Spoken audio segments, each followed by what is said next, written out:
Tiongkok menempati posisi kedua dalam perekonomian dunia sebagai negara adidaya yang sedang berkembang. Tiongkok juga menciptakan persaingan yang ketat dengan Amerika Serikat dalam semua aspek, seperti pembangunan ekonomi, proyek pertahanan, atau proyek besar lainnya. Sejak tahun 1950, Tiongkok telah berkembang di segala bidang dan menyelesaikan banyak proyek luar biasa. Sejak tahun 1959, Tiongkok telah mengubah jutaan hektar lahan gurun gersang menjadi lahan yang hijau, sebuah pencapaian yang belum pernah dicapai oleh negara lain. Terlebih lagi Tiongkok juga telah membangun kereta api gurun pertama di dunia. Kereta api ini memiliki total panjang 825 km, di mana 35 km diantaranya melewati gurun. Sejak saat itu, Tiongkok berharap dapat menggunakan gurun tersebut untuk banyak proyek besar lainnya, dan menjadikan lahan gurun untuk salah satu dari mega proyek tersebut. Tiongkok adalah salah satu negara di dunia, 10 negara teratas dalam hal cadangan gas alam. Sebagian besar sumber gas alam ini ditemukan di Tiongkok Barat Laut dan Laut Cina Selatan. Tiongkok memiliki sumber daya gas yang melimpah, dan baru-baru ini mulai berfokus pada pertumbuhan energi, serta proyek transmisi gas untuk mencapai tujuan tersebut. Tiongkok menyediakan distribusi gas yang stabil ke seluruh wilayah negara tersebut, namun masih terdapat ketidakseimbangan besar antara gas alam dan minyak, dibandingkan dengan sumber energi lainnya. Kesulitan terbesar adalah menyimpan sumber daya ini untuk menyelesaikan masalah yang dihadapi. Tiongkok bersedia mengeluarkan 228 triliun rupiah untuk membangun tangki penyimpanan gas alam bawah tanah yang sangat besar di tengah gurun. Provinsi Xinjiang Tiongkok akan memiliki fasilitas penyimpanan dengan luas area penyimpanan 5,6 miliar meter persegi dan ketersediaan gas sekitar 2 miliar kubik meter. Proyek ini diharapkan selesai pada tahun 2025.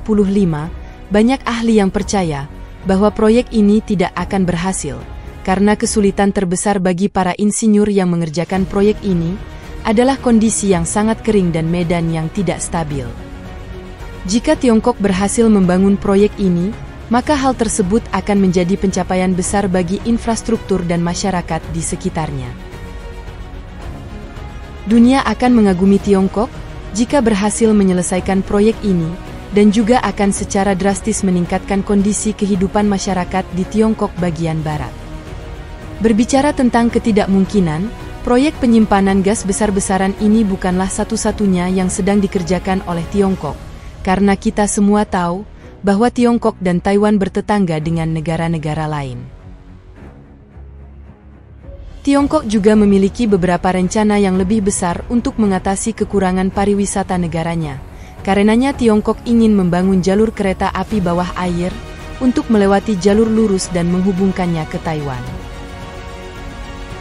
Bayangkan jika pembangunan ini berhasil, seseorang dari Beijing akan dapat melakukan perjalanan melintasi lautan ke Taipei dengan kereta peluru hanya dalam beberapa menit. Tiongkok hanya berjarak 131 km dari Taiwan, sedangkan kereta peluru di Tiongkok dapat menempuh perjalanan dengan kecepatan hingga 350 km per jam. Maka dengan menggunakan kereta peluru ini hanya membutuhkan waktu sekitar 20 menit saja untuk mencapai Taiwan. Walaupun proyek ini mungkin terlihat sangat sulit, bukan tidak mungkin jika kita berbicara tentang Cina yang suka melakukan hal-hal yang sulit. Proyek ini tidak hanya sulit berhasil, tetapi juga sangat mahal, karena pembangunan terowongan bawah laut akan menjadi pekerjaan yang paling sulit dalam proyek ini. Bahkan negara-negara maju di dunia seperti Jepang, Amerika Serikat atau Jerman tidak berani melaksanakan proyek ini.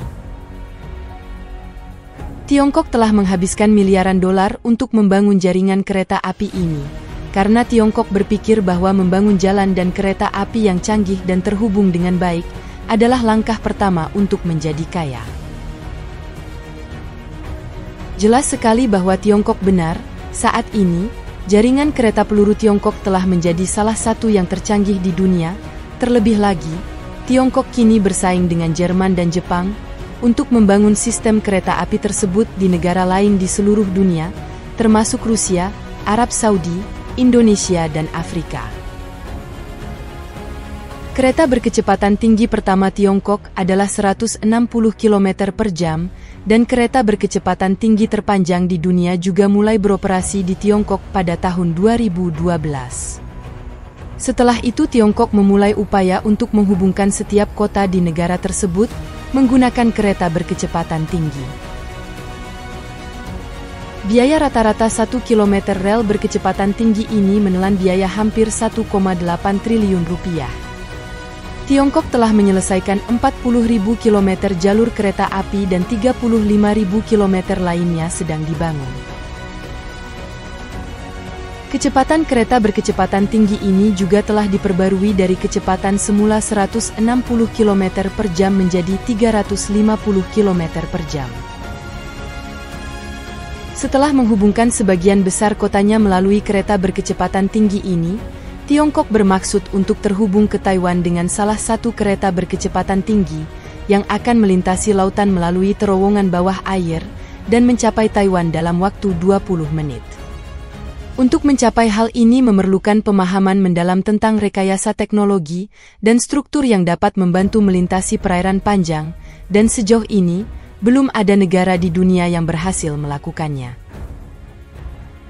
Tiongkok beroperasi tidak hanya di dalam negeri, tetapi juga di luar negeri, contohnya adalah proyek Tiongkok yang sedang dikerjakan di Arab Saudi. Arab Saudi adalah negara kering di Timur Tengah. Mekah adalah sebuah kota di Arab Saudi adalah kota suci umat Islam, dan menyambut jutaan peziarah Muslim setiap tahunnya dari seluruh dunia. Selama musim panas, Arab Saudi menerima lebih banyak peziarah, menyebabkan masalah lalu lintas yang sangat serius. Karena terburu-buru untuk mengatasi masalah ini, pemerintah Saudi berencana membangun jaringan kereta api sepanjang 18,5 km. Kereta api ringan Jepang, Jerman dan Tiongkok adalah penawar awal yang berpartisipasi dalam penawaran proyek tersebut, namun karena medan yang sangat sulit dan kondisi cuaca yang buruk di wilayah tersebut, Jepang dan Jerman mundur, sehingga hanya Tiongkok yang memenangkan penawaran. Dan yang tersisa hanya 2 perusahaan yang berpartisipasi dalam proses penawaran pembangunan kereta api Arab Saudi dan perusahaan lokal, tetapi kemudian Tiongkok yang ditunjuk. Sayangnya karena kondisi kerja yang sangat sulit, Tiongkok telah kehilangan 11 triliun rupiah untuk proyek ini. Dalam proyek ini insinyur Tiongkok menghadapi banyak kesulitan. Yang pertama adalah lingkungan berangin dan berpasir, kedua adalah jalan yang tidak stabil, dan yang ketiga adalah iklim kering dan hangat di Arab Saudi. Namun Tiongkok telah menunjukkan kepada dunia bahwa mereka mampu menangani proyek-proyek besar yang paling sulit dalam waktu sesingkat-singkatnya. Selain itu, Tiongkok yang telah memiliki hampir 61 titik pengeboran minyak di seluruh negaranya, dan baru-baru ini, para peneliti Tiongkok menemukan cadangan gas di laut dalam, di selatan Provinsi Hanan, yang dipastikan mengandung sekitar 50 miliar meter kubik gas. Ini merupakan terobosan besar bagi dunia, dan pemerintah Tiongkok akan menambah aspirasi negaranya dalam melakukan eksplorasi laut dalam. Penemuan ini akan membantu Tiongkok menjadi mandiri dalam bidang energi bagi pembangunan negara besar seperti Tiongkok. Penemuan ini juga menunjukkan bahwa Tiongkok telah mencapai kemajuan teknologi yang luar biasa dalam pengeboran perairan dalam. Para peneliti dan para ahli percaya bahwa penemuan ini juga memungkinkan Tiongkok untuk dapat melakukan hal tersebut di masa depan.